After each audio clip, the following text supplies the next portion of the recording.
Do you feel like you need God's encouragement and wisdom throughout the week to take hold of His promise to fly like an eagle? You've come to the right place. Welcome to Eagles on the Hill. Let's join our host, Pastor Jeff Scheich.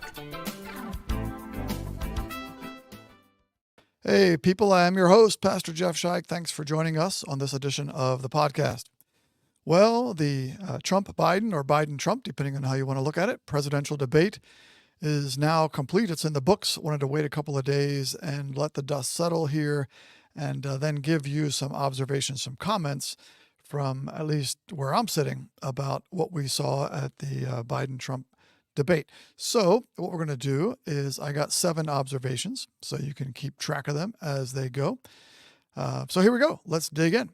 First observation. This is that comes from, I think this is the best analysis I've heard of the debate, actually. So I'm kind of stealing this from someone else.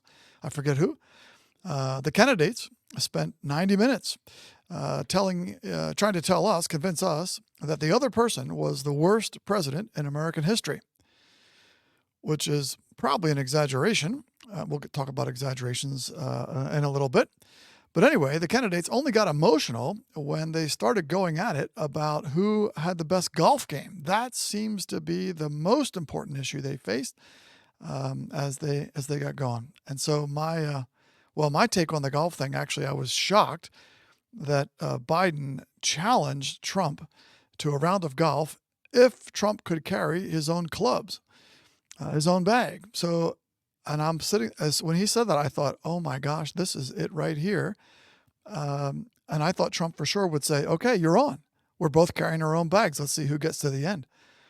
And based on Biden's performance that night, I don't think that he could carry his own clubs around the golf course for one hole, let alone 18, which gets me to my second observation. And this is not unique to me. It's I'm sure all of you observed the same thing, but here I have a unique take on it. Biden struggled physically and mentally in that debate. There is no doubt about it. Of course, people are always into exaggerations, saying it was the worst debate in history, et cetera, worst debate performance, I should say, in history. And what I was sitting there thinking as the debate was going on about Biden's performance was nothing. Biden's performance did not surprise me at all. His lack of mental acuity, lack of ability to end sentences and that sort of thing, it didn't surprise me at all. And yet once the debate was over, I heard talking heads from all sides of the political spectrum and beyond saying, wow, how shocking it was that Biden could not finish sentences, could not complete thoughts, was saying things he didn't mean, etc. Like, for instance, the whole challenging Trump to a game of golf where they both carried their bags. Surely he didn't mean that. So here's the deal. We've been told by a lot of the mainstream press over the past couple of months, even longer years, not to believe our lying eyes. These clips we've seen of Biden stumbling and so forth have been called cheap fakes by the White House and by many in the press. And so those same people then seem to be surprised at what they saw in Biden's performance at that debate.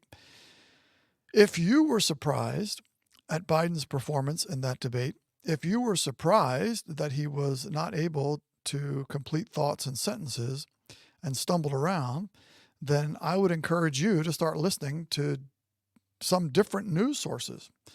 Because I, for one, was not surprised at all. It didn't even faze me. I didn't even think it was an issue until I turned off the debate and realized that all these talking heads were talking about that. To me, that was just who Biden was. It's how he's appeared for the last number of years. So I hope he's appeared that way to you. I hope you know what's going on. And if you don't, then start listening to different news sources, I'd suggest. Third observation. It's been claimed over and over and over again about the debate that Trump lied 30 times, whatever the number is. And I decided I'm going to try to examine those 30-some lies. And as I did, here's my impression of them. Generally speaking, I think of a lie as something as a complete 180-degree out of phase falsehood. For instance, a lie would be saying that Biden, as Biden said in the debate, and I don't think he lied. I think it was he just was another one of his mistakes. But he said I don't know, but he said he was endorsed by the Border Patrol, to which the Border Patrol then tweeted out on X very quickly, yeah, we never endorsed him. That if Biden meant that, if he didn't just say it by mistake, if he meant it, that would be a lie because it's completely 100% false. Or to say the Hunter Biden laptop is Russian disinformation, that would be a lie. That's completely 100% false. Those things are lies. What, as I've looked at Trump's 30 lies, whatever they're called, what he seems to do to me is exaggerate and exaggerate often, and sometimes extreme exaggerations. For instance, to give an example, insinuating that everyone who crosses the border is a murderer and a rapist, that all these countries are emptying out all their jails and sending them all here. Well, that's an exaggeration, certainly. We know, how can we not know this, that not everyone who crosses the border is a criminal, right? That's obviously not true. So in that sense, it's a lie, but it's more of an exaggeration.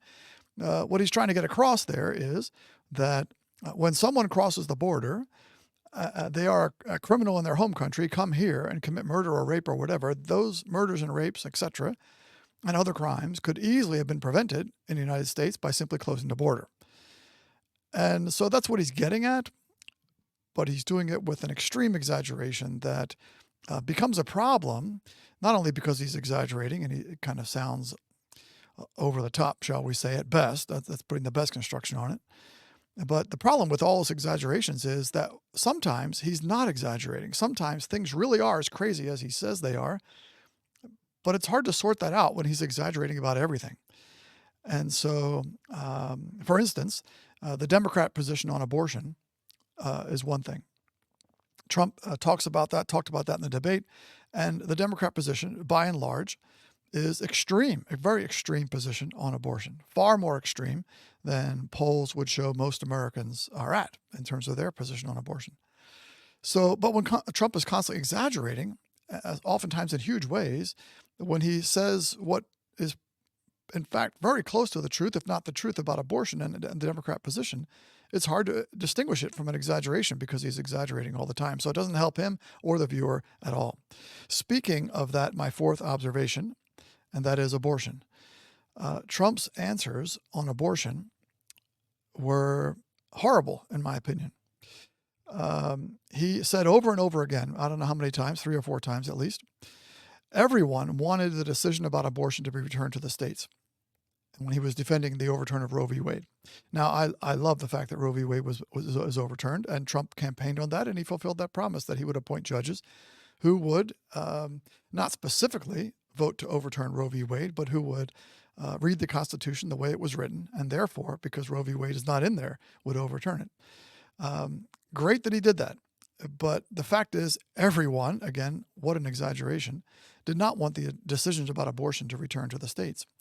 In fact, there are many, in fact, Biden said he's one of them, who would like the federal government to make the decision about abortion and the availability of abortion, and have it be available almost throughout pregnancy for almost any reason. We'll get into that in a minute. So Biden doesn't want it returned to the states. He doesn't want that to happen. So not everyone does. And in fact, a lot of pro-lifers don't want it returned to the states either. They want the federal government to actually protect life, to actually go back to the Declaration of Independence and say that life is a right given to us by God himself. And this government is instituted to protect that right, the right to life. So Trump was simply wrong on that. There are a few that wanted it returned to the states, maybe a majority, but not everyone. Trump also talked about how he supported chemical abortions, which are now over half abortions are done via pharmacies, we'll say. That's tragic that he supports that, in my opinion, because I'm pro-life. And so to have over half the abortions in the country supported by him, don't like it at all. He also said that he was glad that the people of the states are deciding about this issue, and he specifically mentioned Ohio. that the people of Ohio have decided about whether abortion should be legal or not in Ohio. And I very strongly disagree with the decision of the people in Ohio, because the people in Ohio, and you can look it up, have given free rein to abortion. They say through 21 weeks of pregnancy, but in actuality, because of the wording of the statute, any attending healthcare professional, whoever that is, whatever their training is, doesn't matter, but the attending healthcare professional is able to, along with a woman, determine that the life or health of the woman is in danger and therefore have an abortion way beyond 21 weeks.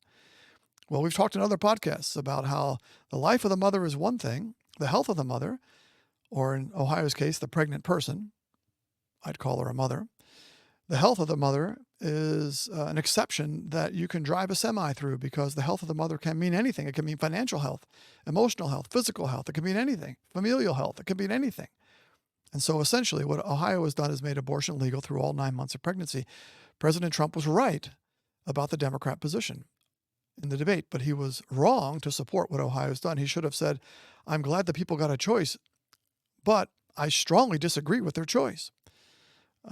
And I will work as president in my capacity and the bully pulpit to help people understand God's gift of life. Even though abortion is still legal in Ohio, for instance, I will definitely make my view known that God is the giver of life and that this is a bad law. So anyway, strongly disagree with President Trump, or former President Trump, on that. All right, number 5, and we'll kind of wrap these up here. Number 5, it's important then, as you look at these two men, Trump and Biden and Trump, to know that we are not electing a person.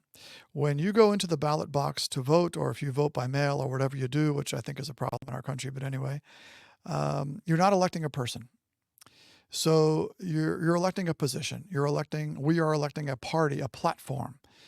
We're electing thousands of people when we check that box for Joe Biden or Donald Trump. We're electing thousands of people, essentially, who will serve with that person and will put their policies into practice. I think the quote from Bill Maher is just instructive and very, very funny on this topic. This is a quote from Bill Maher a couple of months ago. He said, I've said many times, if it is Trump and Biden that we have to vote for, that's our choice. He said, quote, I would vote for Biden's head in a jar of blue liquid versus Donald Trump. No, I think that's pretty funny. But it makes the point. It makes the point that we're not voting for a person. Whether you think, so the issue really is not whether Joe Biden is competent physically, mentally to be president, whether Donald Trump exaggerates too much and sends too many bad tweets. That's not the issue. The issues are the positions that these two men take, that they represent in their parties. The issue is who they will put in place to govern our country. That's the key issue. Now, it may also be a subsidiary issue as to whether you think a person is intellectually capable. But the real key issue is the positions, and that's who we should be voting for. John Stonestreet, this is number 6. I'll take it from John Stonestreet. He says, the choice is not here between the lesser of two evils. The choice is how best to lessen evil, which I think is an interesting quote. The choice is not between the lesser of two evils. The choice is how best to lessen evil as we vote. So if we say, well, I don't like Biden because of this and I don't like Trump because of that, so I'm not going to vote. Well, not voting, then you're protesting against the choices we've been given, but that in fact is to make a choice. And so I would encourage us to examine the positions that these two men, these two parties represent, the people that they will bring along with them into government, and then vote. And as you examine these different positions, not all areas in which positions are taken are equal. So to use a dramatic example, your position, whether it's Biden, Trump, Republican, Democrat, your position on whether daylight savings time should be retained is not nearly as important as your position on Ukraine. And that's not nearly as important, in my opinion, as your position on life. Life is the key position. Also, then, other positions, your position on the role of parents in raising children versus the role of the state. That's becoming a key question in our nation. A person's position on the Middle Eastern conflict and Israel and Hamas, a key issue, key difference. Your position on the border, how the border is managed. Those are key issues. And the parties and the people at the head of the party, Biden and Trump, clearly have different positions. So we're voting for the position which will be implemented rather than the person. Final thing, number 7. This comes from Chuck Colson. If you don't know who he is, he served with President Richard Nixon and did time in prison for his role in Watergate, became a strong Christian there and has had great influence. Chuck Colson said, quote, "Salvation is not coming on Air Force One." I think that's a great line, a great quote for us to remember as we vote, that salvation is not coming on Air Force One. There's something even more important than our vote for president, our vote for dog catcher, and anywhere in between. And that is what we do with Jesus Christ. What the church does in the world. Salvation, the improvement really of our country, because our country can't be saved, but a country can be improved, a country can be restored perhaps in some ways, made better in other ways. Those kind of cultural improvements come from the church, from Jesus Christ, the body of Jesus Christ on earth. And so it's incumbent upon us as Christians to vote, yes, to pay attention to politics, yes, but to understand that salvation doesn't come on Air Force One. And of all people, Chuck Colson should know that. He's ridden on Air Force One, and he knows that salvation doesn't come there, that the culture changes when the church is the church. When we, as the body of Christ, live out Matthew 5, 6, and 7, the Sermon on the Mount, when we live that out in our daily lives, when we live our lives as followers of Jesus, when we realize that we exist for the one who doesn't yet know Jesus and bless them, that's where our country is changed. That's how the world is changed, one person at a time. And so the early Christians, what was said about them? As the Christians spread around the Roman Empire, the Roman emperors got worse and worse, and yet the people said, here come those Christians who've turned the world upside down. We can turn the world upside down. Voting, yes, important, but even more important by order of magnitude is living our lives as followers of Jesus, loving our neighbor as Jesus has loved us. Well, I hope that's a blessing to you as we think through what we saw in the debate last week, and as we look forward to more craziness in American politics over the next few months as we move towards Election Day. God's blessings to you. Thanks for listening. Write us at eaglesonthehill211@gmail.com. Let us know what you thought of the podcast, what other thoughts you had as you watched the presidential debate. Remember that those who hope in the Lord will fly on wings like eagles. Thanks for listening to the podcast.